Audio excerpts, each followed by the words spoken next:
What's going on, guys? Robert from Duff Fitness here. Today we're starting our interview series. We're interviewing other healthcare professionals. So today we have Dr. Travis Tourjee from Brookside Chiropractic, who is a chiropractor, and he's going to start off by telling us a little bit about himself. Yeah. Hey guys, thanks Duff for bringing me on. Excited to be here for sure. So I'm an Ohio guy, born and raised. So I know there's some tensions there between people, but no, all good. So born and raised in Ohio, high school, and then college was Ohio State for a couple of years. Transferred to Utah State University. Finished up my undergraduate there in human biology. From there, went to, it was Logan College of Chiropractic at the time, now known as Logan University, which is in St. Louis, Missouri, just west of there in Chesterfield, Missouri. But that's a 3.5-year doctorate program for chiropractic, right? So 5 years of undergrad, followed by the 3.5-year doctorate program was my journey. So that's, yeah, Cool. where I started, where I went, and some stories along the way for sure. Nice. So what made you want to get into chiropractic? A wrestling injury just before high school. So wrestling, I was slammed on the mat by an older classman, hurt my middle back. I couldn't breathe. And I was like, man, what the heck is this, right? So like something broke. So I went to a local chiropractor who was treating high school students before school. He adjusted me and instantly 100% better. That's It's like, solid. what is this voodoo magic? I got to look into this, Yeah. right? Because I was considering the healthcare field for furthering my education. And I was like, wow, this is pretty neat. So continued to see chiropractors, saw improvement not only through sports performance, through weightlifting and through athletics, but also in nutrition, gut health. So I started learning. I was like, man, I thought these guys just dealt with backs. Like, why are we talking about nutrition? What the heck is going on here? And what are these supplement things, and how can all this impact your health? I was like, this is just a beautiful array of everything that I'm interested in, right? So, went from Ohio to Utah to St. Louis to here. Cool. Met my wife actually at a CrossFit gym in St. Louis. So Nice. we didn't meet through, she's a chiropractor also, and we didn't meet at school. We met at the gym beforehand. So we actually met through fitness more so than through school. So That's cool. So yeah, that's more into my story there. Yeah. That's cool. Oddly enough, me and my wife rekindled our relationship in the gym too. Yep. So it's kind of neat how that works. Yeah. I think some of the best people that you meet in life come from the gym.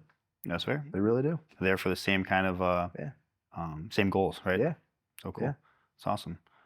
So I know you got tons of good information, tons of good stories that you can go over with today. But what I really want to focus on, especially with this new 21-day challenge coming up soon, is the importance of strength training. And you said you met your wife in the gym, CrossFit being strength training. The importance of strength training for your health and why it should be included in your workout program. Muscle is the organ of longevity. If you fall when you're 80 years old, are your odds better at survival if you've maintained and hopefully kept some muscle mass versus not? Absolutely. Right? Muscle builds metabolism. Muscle is the structure for that long. I think most of us want to live as long as possible, right? With a good quality of life. For sure. Muscle is that vehicle. Well, then right? plus two as you age, right? The stronger your muscles are, the stronger your bones are. Correct? Precisely. Yep. Due to something called Wolff's Law. So Wolff's Law states that the tissues will respond to the stresses that are placed upon it. In school, we looked at a lot of x-rays, a lot of imaging, and you would compare, let's say, a power lifter, the bone density of a power lifter as compared to, say, somebody who was non-active in their 70s. Okay. Who has better bone density? Definitely the powerlifter. The powerlifter, hands down. Okay. You can see the striations of the bone. I mean, your body responds to the stresses that are placed upon it. Okay. And just like you pointed out, that's not only muscle, bigger size of muscle or whatever you're after, but yeah, bone density and strength as well. Okay. Cool. Yeah. Cool. Do you have any like specific examples from either yourself or maybe patients you treated where strength training was either added or maybe even ramped up?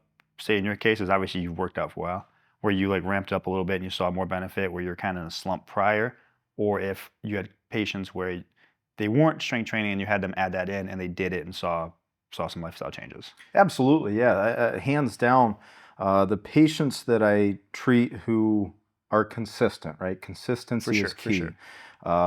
Whether it be strength training or obviously other types of training, but those who are consistent, especially with strength training, they're going to recover much faster.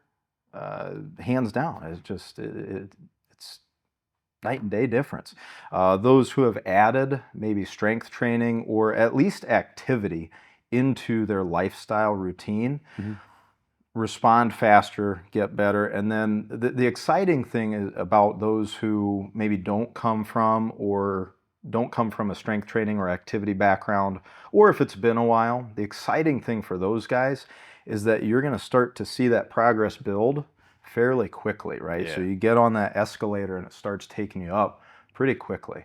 So that's the fun aspect, right? You're learning new things as you go to the gym. You hit those PRs frequently and quickly, personal bests, right? So it's usually a fun upward trend, right?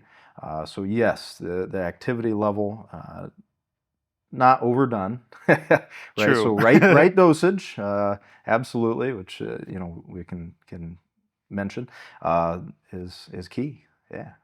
Cool. Yeah, I know. When I'm talking to clients about strength training, if they've worked out in the past before and like, oh, I can do 5-6 days is no problem, but it's been 6-7 years, I talk to them. Well, maybe 2 or 3 days a week would be the best place to start. And like, well, I know I could do 4 or 5 right now. Like, well, yeah, maybe right now where you're highly motivated and excited about it, but 6 months from now, you're not gonna be feeling as motivated and excited as you are right now. So if we go 2 or 3 days a week, hit a little bit of everything, not overdoing it, not trying to PR on everything right out the get-go, versus going, say, 5 days a week, hitting a chest day, back day, leg day, arm day, core day, whatever it is. It's going to be a lot more sustainable long-term, and they're going to see results easier. Because initially, I preach them less is more. Doing anything now is more than doing nothing like you were before. Do you have anything you would add to that? Or Sure. Build small wins. If you're restarting or just starting, your biggest win will be creating the habit, right? Going to the gym, get a consistent time, have a dedicated partner or trainer, absolutely. Okay. That's going to so accountability. True. Right? Build consistency. Enjoy it. Right? If you go in and do your 5-6 days a week on the first week or two, like you mentioned, and you can't walk, I see it time and time again. Oh, I'm going in, but it's been 14 days since I've worked out because, man, that last time just wrecked me, right? Yeah. That's more in the loss category, right? So if you can set up each day, right, maybe 2-3 days that week, maybe it's 20 or 30 minutes, right? And hopefully you spend more time warming up and cooling down, okay, than actually maybe under the weights. For sure. Does that make sense? Yeah. Right? Learn how your body adapts to it, because you may talk with your clients about delayed onset muscle soreness, okay? And I don't get into too much because my goal is to prevent it, so we don't talk about it a lot. Yeah, so if you've worked out, you've probably done that leg day to where you're like, oh, that was killer, that was awesome. And the next day or the following day, you can't get off the toilet. Right. You can't go up the stairs. So that's not fun, right? I've had rhabdo before and some of those things from overtraining. Okay, so you have to, I call it knowing your gears. Yeah. Right? So if you're restarting or just starting, learn your gears. Start in first gear. That's a great analogy. Yeah. Don't start in 6th gear. No. Right? You're going to really burn hard. out or you're going to blow the transmission, right? So know your gears, learn your gears, and as you progress, you want to redline a little from time to time, okay, to know what you're capable of. Key there. Precisely. Not every day. Yeah, proper dosage. Proper dosage. And that's where I recommend, if it's been a while, if you're just starting or restarting, working with a trainer is pretty critical, right? Because they help you navigate that, right? Push when you need to be pushed, keep you safe when you need to be, keep things in check. Absolutely. sure. Yeah. So basically, I don't even, yeah, so building small wins, I like that. right? Maybe your goal is 2 to 3 weight sessions per week. Very good. But maybe that's Monday, Wednesday, Friday. Mm-hmm. I think of activity every day for consistency. So on Tuesday, Thursday, Saturday, 20 minutes of stretching, 15 minutes of walking, right? And then obviously nutrition and all those things apply as well. For sure. But consistency should be your biggest early victory. I don't care how much weight you're pushing, what types of weights you're doing. Build that habit, and you're on the right path. I like that. Hands down. Yeah. I like that too, especially starting off 2 or 3 days a week, hitting 20, 30-minute workout gives you room to add on as you crave it. If you go too high off the get-go, then you take a little bit away because you're worn out. You feel like you're already failing. If you can slowly keep adding on to it, you're going to feel like you're in a good spot. Right. So I think that was a great cover on the topic of strength training, Travis. Thanks for coming on here. Again, I'll give you a chance to put out your social medias if you want. What's your Instagram, Facebook, and whatnot for Brookside?